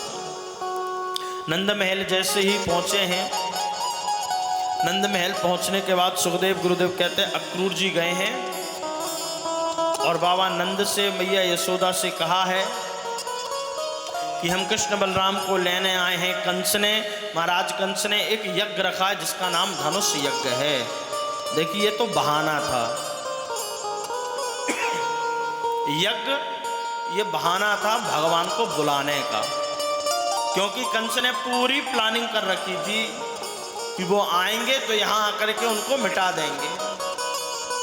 लेकिन ठाकुर जी कहते देखो भैया, जैसे ही आज ब्रज छोड़ने लगे, ठाकुर जी प्रातः काल जैसे ही सबको पता चला कि आज भगवान चले जाएंगे, आज कृष्ण बलराम चले जाएंगे, तो मानो सबको संभालना तो मुश्किल था, आज मैया यशोदा को संभालना मुश्किल हो गया। दुनिया में आपसे सभी प्रेम करेंगे, क्या मतलब की रिश्तेदारी है, यहाँ सब प्रेम करेंगे, लेकिन निस्वार्थ प्रेम केवल दो लोग करेंगे, एक ऊपर बैठा बांके बिहारी और नीचे बैठी माँ। और दुनिया में आपको जितने प्रेम, जितने रिश्ते नाते, सब स्वार्थ के हैं। स्वार्थ इलाक करें सब प्रीति, सब रिश्ते स्वार्थ के हैं। लेकिन उस माँ से पूछिए, सुखदेव गुरुदेव कहते हैं सबको समझाना मानो संभव था, लेकिन मैया यशोदा को समझाना संभव नहीं था। मैया यशोदा को जैसे ही पता चला कि लाला जाएंगे तो आंखों से अश्रुपात हो चला। लाला तुम हमें छोड़ कर के जा रहे हो, अगर कोई गलती हो गई हो तो क्षमा कर देना, लेकिन हमें छोड़ कर के मत जाओ। ये माँ का प्रेम है, ये माँ का प्रेम है। माँ से ज्यादा इस दुनिया में कौन प्रेम करेगा। सुखदेव गुरुदेव कहते हैं राजन, आज पूरे ब्रज में मानो ऐसा लगा जैसे पूरा ब्रज रो रहा हो। आज कन्हैया वृंदावन को छोड़ करके मथुरा की ओर जा रहे हैं। अक्रूर जी को गोपियां मानो व्यंग कस रही हैं, अरे अक्रूर तेरा नाम अक्रूर किसने रख दिया, तेरा नाम तो क्रूर होना चाहिए था। तू जो हमारे कृष्ण से हमें विलग कर रहा है, हमारे कृष्ण से हमें अलग कर रहा है, तेरा नाम अक्रूर नहीं, तेरा नाम तो क्रूर होना चाहिए। आज गोपियों की दशा को देख करके कन्हैया मानो आज ठाकुर जी ने, भगवान ने अपने बाबा नंद की कसम खाई, सौगंध खाई, तुम ही कभू न विसारी हो मोहे नंद बाबा की आंख। भगवान ने क्या कहा गोपियों से, मैं आज जा रहा हूं परस्वाह आगमिष्यामि, मैं आज जा रहा हूं, कल परसों में वापस आ जाऊंगा। गोपियों ने कहा जब तुम्हें जाना ही था तो क्यों लिया आने का नाम, जान दे देंगी जो तुमने अब लिया जाने का नाम। अगर आप आ गए हो तो जाने की बात मत करो, और जा रहे हो तो जाओ कन्हैया, पर इतना सितम करते जाओ साथ प्राणों को भी लेकर के जाओ, ऐसे मत जाना। अगर जा रहे हो श्याम सुंदर तो ऐसे मत जाना, प्राणों को लेकर के जाओ, क्योंकि आप चले जाओगे तो ये शरीर यहाँ रह करके क्या करेगा। ये शरीर तभी मतलब का है जब आप साथ में हो। बाबा आनंद भी साथ में बैठ करके गए। सुखदेव गुरुदेव कहते हैं राजन, जब भगवान का रथ चलने लगा तो गोपियां रथ के आगे लेट गईं। आगे लेट करके भगवान से कहने लगी ऐसे मत जाना, हमारे देह के ऊपर से अपने रथ को चढ़ा करके जाना, ताकि आपके साथ हमारे प्राण भी चले जाएं। क्योंकि आप जब यहाँ नहीं रहोगे, हम जब तक आपको देखती नहीं तो हमारा दिन की शुरुआत नहीं होती। आप चले जाओगे तो रहने न रहने का कोई मतलब नहीं है। सुखदेव गुरुदेव कहते हैं धन्य है वो गोपियों का प्रेम, धन्य है वो मैया यशोदा का प्रेम। क्या धन्य है ऐसा पुत्र, धन्य है ऐसी माँ। मैया यशोदा धन्य है। आज मैया यशोदा मानो समझाते समझाते ठाकुर जी को मैया यशोदा मूर्छित होने लगी। बार बार मूर्छित होती मैया यशोदा, बार बार मूर्छित होती। कन्हैया बार बार समझाते, माँ तू चिंता मत कर, मैं आऊंगा। मैया रो रो करके कहती, कन्हैया तू छोड़ करके जा रहा, हम तेरे बिना कैसे जिएंगे। अगर हमसे कोई गलती हो गई हो, क्या हमसे कोई गलती हो गई हो, दास दासियों से अगर कोई गलती हो गई हो, तो तू उसको अपने हृदय में, अपने दिमाग में मत लेना, भूल जा, लेकिन छोड़ कर के मत जा।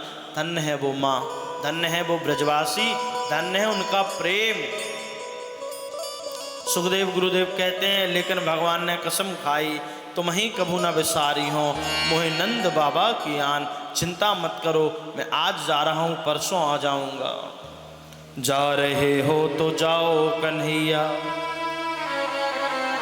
पर इतना सितम करते जाओ साथ प्राणों को भी लेके जाओ, ऐसे मत जाना।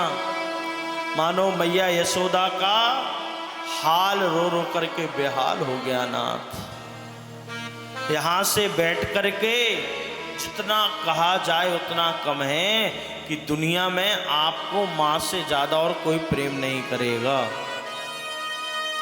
हो सकता है पिता एक बार पीछे हो जाए, लेकिन मां, इसलिए एक शब्द आया है, कुपुत्रो जायेता क्वचिदपि कुमाता न भवति। पुत्र कैसा भी हो, लेकिन मां उसका साथ नहीं छोड़ती। पुत्र कुपुत्र हो सकता है, लेकिन माता कभी कुमाता नहीं हो सकती है। आज सारे ब्रज को सुना करके श्याम सुंदर चल पड़े। छोड़ वृंदा विपिन कुंज यमुना पुलिन, श्याम मधुवन चले, श्याम मधुवन चले। आज जैसे ही कन्हैया का रथ चला, मानो गाय बछड़े पूरा व्रज ऐसा लग रहा मानो रोने लगा। देखिए, हम इस पावन भूमि में बैठे हैं, यहाँ का जल खारा क्यों है? क्योंकि उन्हीं गोपियों के आंसू इस ब्रज में समाहित हैं। गोपियां इतना रोई भगवान के लिए, लेकिन भगवान ने कहा परस्वाह आगमस्यामि, मैं आज जा रहा हूं, परसों आऊंगा, ये सत्य है। और इतना कहते हुए श्याम सुंदर चल पड़े। जैसे ही चल पड़े, सुखदेव गुरुदेव कहते हैं, राजन जैसे ही चले, भगवान के रथ से जो धूल उड़ रही, उस धूल को देख करके गोपियां रोने लगीं। भगवान मथुरा पहुंचे। भगवान ने जाकर के जैसे ही मथुरा में प्रवेश किया है, सुखदेव गुरुदेव कहते हैं, राजन कंस ने तो एक बहाना रखा था धनुष यज्ञ का, लेकिन हाथी को, ऐरावत हाथी को मदिरा पिला करके द्वार पर खड़ा कर दिया। मदमस्त हाथी शराब पिला करके खड़ा कर दिया कि कृष्ण आए और तुम कुचल देना। लेकिन सुखदेव गुरुदेव कहते हैं, राजन परीक्षित, बाबानंद को मथुरा में ही विराजमान करा करके भगवान ने बाबा से कहा, बाबा हम जरा मथुरा के दर्शन करके आए। कृष्ण बलराम बोले, हाँ हाँ जाओ, परंतु कोई उपद्रव नहीं करना, कोई उत्पाद नहीं करना। हाँ बाबा बिल्कुल नहीं करेंगे। जैसे ही कन्हैया उस ब्रज की गलियों में गए, जाकर के देखा सब ग्राम बधूटियां भगवान का स्वागत कर रही हैं। किसी ने कहा, देखो ये वही कृष्ण हैं जिसने पूतना का उद्धार किया। किसी ने कहा, ये वही कृष्ण हैं जिसने अघासुर का उद्धार किया। जिसको जैसे भगवान, सबको भगवान दर्शन दे रहे हैं, सभी भगवान का दर्शन कर रहे हैं। ब्रजवासियों ने कहा, कन्हैया इतना अच्छा स्वागत होगा। कुछ ब्रजवासी भी गए थे ना भगवान के साथ, बोले इतना अच्छा स्वागत मथुरा में होगा, अगर बता दिए होते तो थोड़े बहुत कुछ अच्छे कपड़े पहन के आते। जो हम कपड़े पहन के आए भय हैं, ऐसे लगे जैसे मगनू से, जिसे मांग के पहन के आए। भगवान ने कहा, चिंता मत करो, उसकी भी व्यवस्था हो जाएगी। भगवान ने एक रजक का उद्धार किया, धोबी का। धोबी कंस के कपड़े लेकर के जा रहा था, मामा के यहाँ गए तो सभी मामा जी हुए। कन्हैया ने आवाज लगाई, मामा जी। धोबी ने पलट करके देखा, कौन है? बोले कहिए क्या बात है? बोले क्या ये वस्त्र मिल जाएंगे ब्रजवासियों के लिए? धोबी ने क्या कहा, पोखरों का पानी पीने वाले गांव के ग्वाले अपनी बाप की राज में कभी ऐसे कपड़े पहने हैं? जैसे इतना कहा, नन्हे से ग्वाले ने कहा, कन्हैया नेक ज्यादा ही बोले, नेक ज्यादा ही बोले, दिखाई दे पूतना बारो हाथ। और मेरे बांके बिहारी ने एक थप्पड़ जो लगाया तो सर अलग धड़ अलग, गोविंदाय नमो नमः। आज धोबी का उद्धार किया है। और जैसे ही कंस की ड्रेस को ब्रजवासियों ने पहना तो अब कंस इतना लंबा चौड़ा, ब्रजवासी कहाँ, ग्वाल बाल। पहले तो जो पहने थे वो कुछ अच्छे ही लग रहे थे। ब्रजवासियों ने कहा, कन्हैया पहले जो पहने थे वो मगनू से लग रहे थे, परंतु जो अब पहने वो डबल मगनू से लग रहे हैं। क्यों? बोले या कपड़े से या ड्रेस से पूरी रास्ताएं मथुरा की गलियां साफ बहती भई जा रही हैं। दर्जी ने देखा, दर्जी ने भगवान को प्रणाम किया, कहा प्रभु अगर आपकी आज्ञा हो तो मैं इन सब की ड्रेस को सेट कर दूं। भगवान ने कहा बिल्कुल। जैसे ही ब्रजवासियों की ड्रेस को दर्जी ने सेट किया, भगवान प्रसन्न हो गए। दर्जी से कहा, मांगो क्या चाहिए? बोले भगवान कुछ मांगना नहीं, मैंने अभी देखा आपने धोबी को दिया। क्या?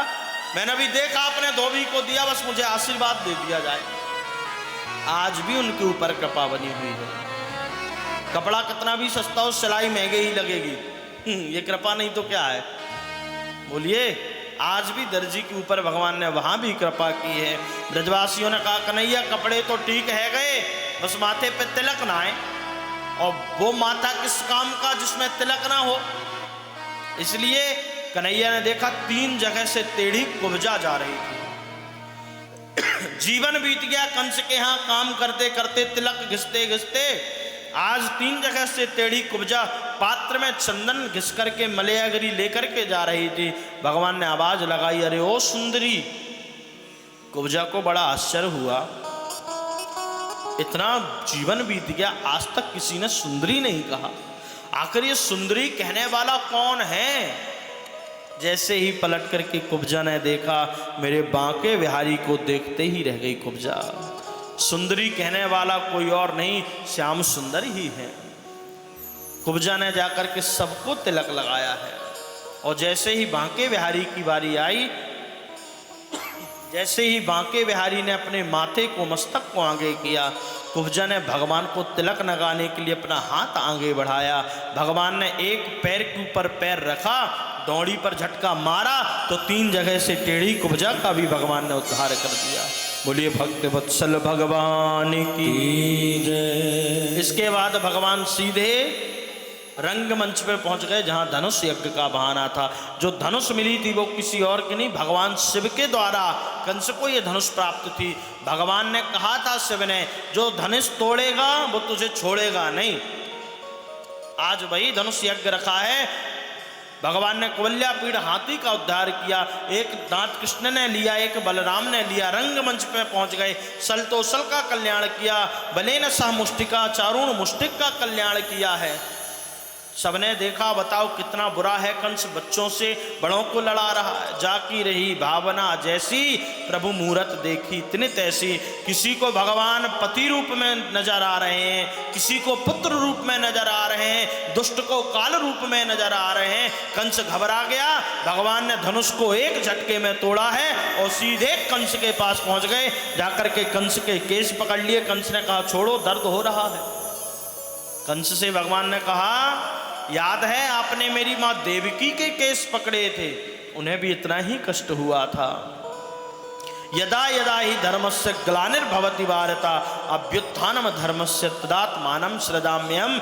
जब जब इस धरती पर पापियों का बढ़ाव होगा तब तब मैं अवतार लेकर के आऊंगा। और भगवान ने ऊपर से ही कंस को पटका है तो नीचे आकर के कंस भी निष्प्राण हुआ है। सबने जय जयकार की है। बोल भक्त वत्सल भगवान की, कृष्ण कन्हैया लाल की। आज मेरे बांके बिहारी ने कंस का उद्धार किया है। इसके बाद माता देवकी को, बाबा वसुदेव को और अग्रसेन नाना को कारागृह से निकाला है।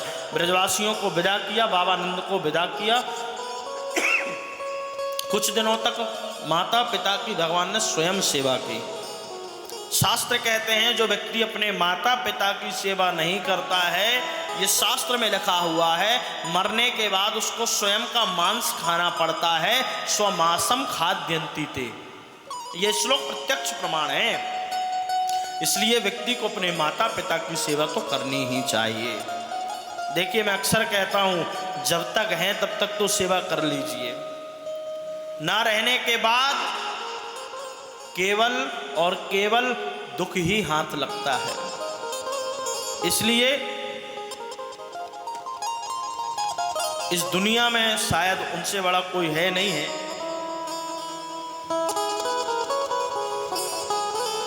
अभी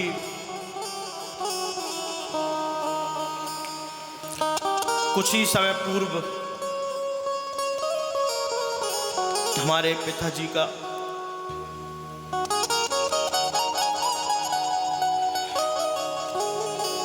देवलोक गमन हुआ। अब उनकी एक एक बात इन कानों में गूंजती है, लेकिन हमने कभी ऐसा नहीं किया कि उनकी बात को ना माना हो।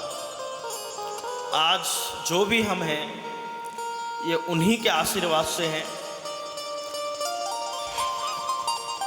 और निश्चित रूप से वो जहां भी होंगे उनका ही आशीर्वाद हमारे ऊपर है। धन्य है हमारा जीवन जो ऐसे माता पिता भगवान ने हमें दिए। इसलिए हम आप सबको अपने माता पिता की सेवा कर लेनी चाहिए। है तो कर लीजिए, जाने के बाद तो कुछ रहता नहीं है। है तो हम सुनते नहीं हैं। माँ बुलाती है, पिता बुला रहे हैं, नहीं सुनते। ना रहने के बाद केवल दुख ही हाथ लगता है। इसलिए उनकी याद तो अब जीवन पर्यंत हृदय में, और उनके संस्कार हम तीनों भाइयों में, पूरे परिवार में जीवित रहे। उनके लिए कुछ कह पाना यहां से तो संभव नहीं है। इसलिए आज भगवान ने भी अपने माता पिता की सेवा की है। मानो भगवान सेवा करके ये कहना चाहते हैं, जो व्यक्ति जीते जी अपने माता पिता की सेवा कर लेता है, वो सारे तीर्थ, सारे धाम घर में ही बैठ कर के घूम लेता है। इसलिए माता पिता की खूब सेवा करिए। बांके बिहारी ने, भगवान ने अपने माता पिता की सेवा की है। हमारे ही मध्य प्रदेश उज्जैन में भगवान गए हैं और जाकर के संदीपनी मुनि से शिक्षा का अध्ययन किया है। 64 दिनों में 64 प्रकार की विद्याओं का अध्ययन किया है। यहीं पर सुदामा जी से मित्रता हुई। सुदामा जी से मित्रता के बाद सुखदेव गुरुदेव कहते, राजन परीक्षित, भगवान ने सुदामा जी से यहाँ मित्रता की है, जिसकी कथा हम आप कल सुनेंगे। कल कथा का विश्राम दिवस है। अंत सुधरा तो सब सुधरता है। इसलिए कल की कथा में आप सब बिल्कुल समय से पहुंचिए। इसी समय पर कथा रहेगी। मैंने कल आप सबको वैसे रात को ही बताया था। अभी भी कई लोग देखिए रूम में सो रहे हैं। मुझे उससे बिल्कुल भी बुराई नहीं है कि आप सोइए ना सोइए, खाइए, बिल्कुल भी बुराई नहीं है। मुझे इस बात का दुख होता है कि सोना तो हमें वापस घर जाकर के भी है। कबीरा सोकर क्या करे, जाग के जपो मुरारी, एक दिन तो है सोवना लंबे पांव पसारी। एक दिन तो हमेशा के लिए जीवन में सो जाना है। और यहां आकर के भी हमने अपने मन में खिन्नता पैदा कर ली और ईश्वर से, कथा से बुराई कर ली, तो आपसे बड़ा मूर्ख पूरी दुनिया में कोई नहीं। थोड़ी सी बात को लेकर के अगर हमने बुराई मान ली तो समझ लो हमने किया कराए सब में पानी फेर दिया। बुद्धिमान और मूर्ख की दो पहचान है। बुद्धिमान कौन है? बुद्धिमान का क्रोध पानी की तरह होता है, लकीर खिंचे, आगे आगे खिंचती जाए, पीछे पीछे मिटती जाती है। ये बुद्धिमान का क्रोध है। और मूर्ख का क्या क्रोध है? आगे बने तो पत्थर की लकीर बन जाए, मिटे ना। लेकिन नहीं, हम यहाँ आए हैं, यहाँ आकर के कथा सुने, हम यहाँ आकर के अपने जीवन को धन्य बनाएं। आज रुक्मणी मंगल की पावन बेला है। उसी रुक्मणी मंगल की पावन वेला में हम आप सब आज साक्षात ठाकुर जी का सौभाग्य मिलेगा। हमें आज साक्षात ठाकुर जी की चरण सेवा करने मिलेगी। लिखा हुआ है, कन्यादानम महादानम सर्वदानम प्रधानम। दुनिया में कन्यादान से बड़ा कोई दान नहीं है। और आज इस पावन भूमि में बैठ करके आप साक्षात राधा रानी के चरण की सेवा करेंगे तो नितांत कहता हूं, जीवन में किसी का कन्यादान ना लोगे तो भी मेरी राधा रानी की कृपा आपके जीवन में बनी रहेगी। नितांत सत्य है। सुखदेव गुरुदेव कहते हैं, राजन, भगवान की सुदामा से मित्रता हुई है। भगवान ने रात ही रात द्वारिकापुरी बनवाई है। प्रभासक क्षेत्र जाकर के भगवान ने अपना पांचजन्य शंख प्राप्त किया है। महाराज भीष्मक की पुत्री है रुक्मणी। पावन रुक्मणी की कथा में हम प्रवेश करें।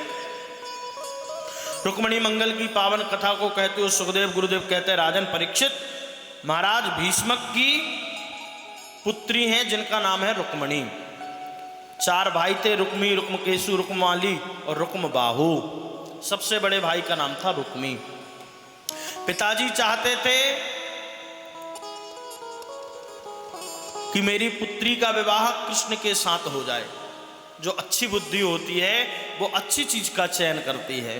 मैंने कहा ना, मैंने आपको शायद कहा था परसों, इस संसार में 2 प्रकार के व्यक्ति होते हैं, एक अवगुणों को रखने वाला, एक अवगुणों को छोड़ने वाला। हम कथा सुन रहे हैं, हम किस चीज को ग्रहण कर रहे हैं ये हमारे ऊपर है। हम क्या कर रहे हैं वो हमारे ऊपर है। अगर हमने कथा सुन करके भी अज्ञानता नहीं छोड़ी तो कुछ नहीं छोड़ा। फिर बुद्धि किस चीज का चयन करती है, हमारी बुद्धि कहाँ जाकर के बैठ रही है, ये बहुत बड़ी बात है। पिता चाहते थे कि रुक्मिणी का विवाह कृष्ण के साथ हो जाए, भाई चाहता था कि रुक्मिणी का विवाह शिशुपाल के साथ हो जाए, लेकिन माता रुक्मिणी ने मन ही मन आज तक भगवान को देखा नहीं, भगवान की केवल कथाएं ही सुनी थी। मैंने कहा था भगवान को पाने के शरीर से दो साधन सबसे श्रेष्ठ हैं, एक तो अपने नेत्र और दूसरा अपने कान। चाहे संसार से प्रेम होगा, चाहे भगवान से प्रेम होगा, देख करके और सुन करके ही होगा।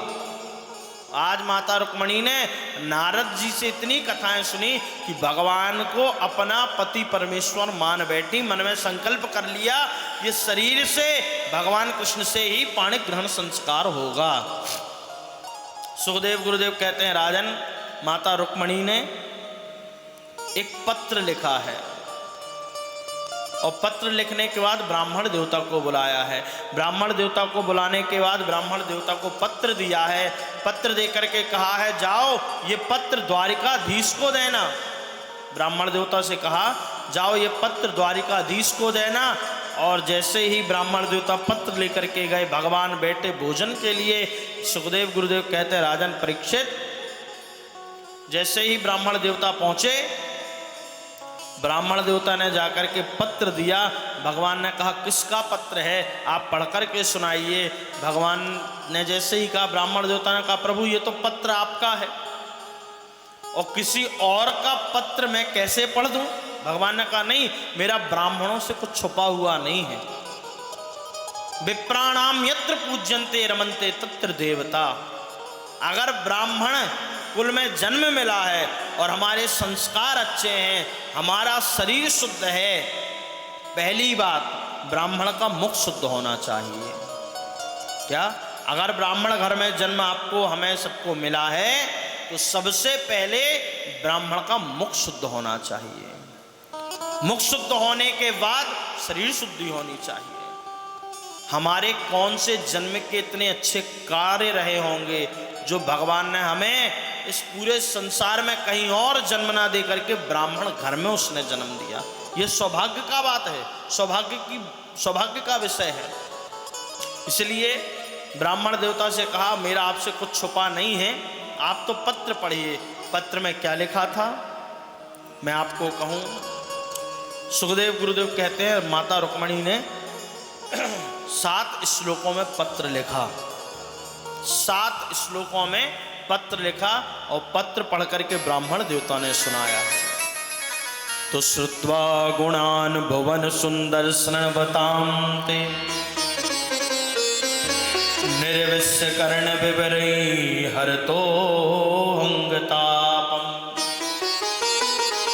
रूपम दिशां दिशि मतामखिलार्थ लाभम त्वय्यच्युता विशति चित्तम अपत्रपम में। ये माता रुक्मिणी ने सुंदर पत्र लिखा।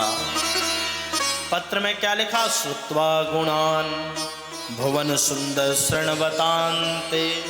हे प्रभु बांके बिहारी, मैं महाराज भीष्मक की पुत्री रुक्मिणी हूँ, मैंने आज तक आपको देखा नहीं, केवल सुना है। कितने सुंदर शब्द सजा करके लिखे। श्रुत्वा गुणान भुवन सुंदर शृण्वतान्ते, मैंने आज तक आपको देखा नहीं, केवल सुना ही सुना है। और मैंने इतना आपको सुन लिया है कि मैंने मन में विचार कर लिया है कि अगर मैं पति बनाऊंगी तो आपको ही बनाऊंगी।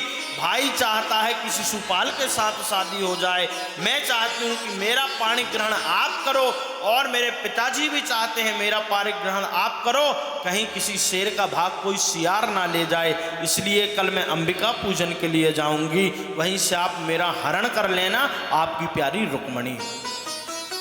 ये सुंदर पत्र जब भगवान ने पढ़ा तो भगवान रुक्मिणी जी की प्रार्थना को स्वीकार करके कहाँ पहुँचे, जहाँ रुक्मिणी जी पूजन के लिए पहुँची हैं। अगर श्री विग्रह तैयार हुआ है तो ले आइए, वरना हुआ है नहीं हुआ। बहुत सुंदर, यही उम्मीद थी आप सबसे। क्या मुझे यही उम्मीद रहती है। देखिए, अपना व्यक्ति जब ठोकर मारे तो दिल बड़ा दुखता है। हाँ, बहुत अच्छी बात है नहीं बने हैं, ये तो सौभाग्य की बात है कि नहीं बने। क्यों, एक दिन तो बन गए, जिन्होंने उनकी पूजा की, चलो कहीं ना कहीं मनुष्य का देह मिला है। आज मेरे बांके बिहारी चाह रहे थे, कोई और नहीं, आज मेरे स्वयं चरण सेवा हो जाए। मेरे बांके बिहारी खड़े हैं, आज उनके चरण सेवा करिए। इनसे बड़ा और पूरी दुनिया में कौन होगा? बोलिए, इनसे बड़ा कौन होगा? ये तो साक्षात विराजमान है। और यहाँ पर अगर हम उनकी चरण सेवा करेंगे तो हमारा जीवन धन्य धन्य हो जाएगा। आइए, जिसको भी भगवान रुक्मणी राधा स्वरूप खड़ी हुई हैं, भगवान कृष्ण जिसको भी चरण सेवा करनी आकर के प्रणाम कर सकता है। इसके बाद भजन के माध्यम से होगा। उसके बाद हम आप सब आरती की ओर पहुँचेंगे। मैं आपको बता दूं, कल का कथा का समय 10 बजे से ही है। आप सब समय पर पहुँचें। आइए, बड़े भाव से हम आप सब रुक्मिणी मंगल की पावन कथा में प्रवेश करें। और आइए, जो यजमान परिवार हैं वो तो यहाँ आ जाएं, बाकी तो सब आनंद ही आनंद है। आकर के ठाकुर जी राधा रानी का ब्राह्मण देवता को बुला लें, यहीं पे पूजन करें।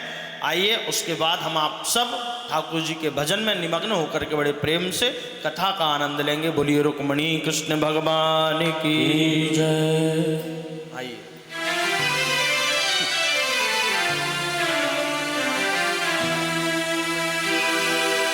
ऐसे वर को क्या वरूं जो जन्मे और मर जाए, बरिए गिरधर लाल लो जुड़ लो अमर जाए, बरिए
हाथों में मेहंदी लगा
बन गया मेरा।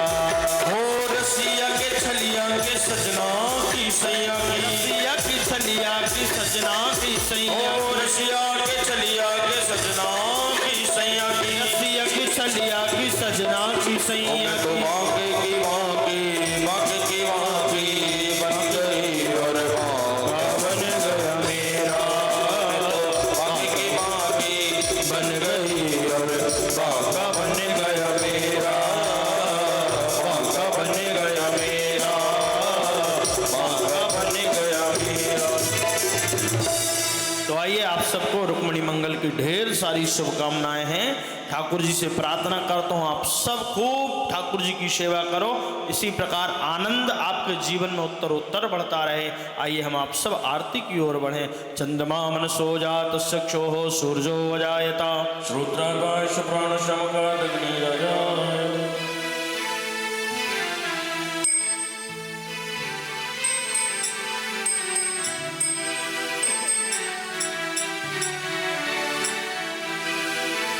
लालन की जग पालन की, हो सब आरती उतारो मेरे लालन की, सब आरती उतारो मेरे लालन की, हो सब आरती उतारो मेरे लालन की, ओ सब आरती उतारो मेरे लालन की। हो लालन की जग पालन की, लालन की जग पालन की, हो सब आरती उतारो मेरे लालन की, सब आरती उतारो मेरे लालन की।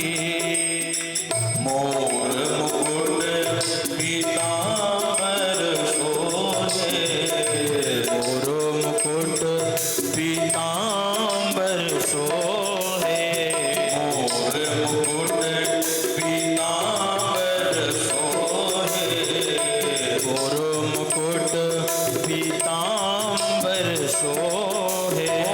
मुख पर लाली गुलालन के, मुख पर लाली गोपालन की, हो सब आरती उतारो मेरे लालन की, ओ सब आरती उतारो मेरे लालन की।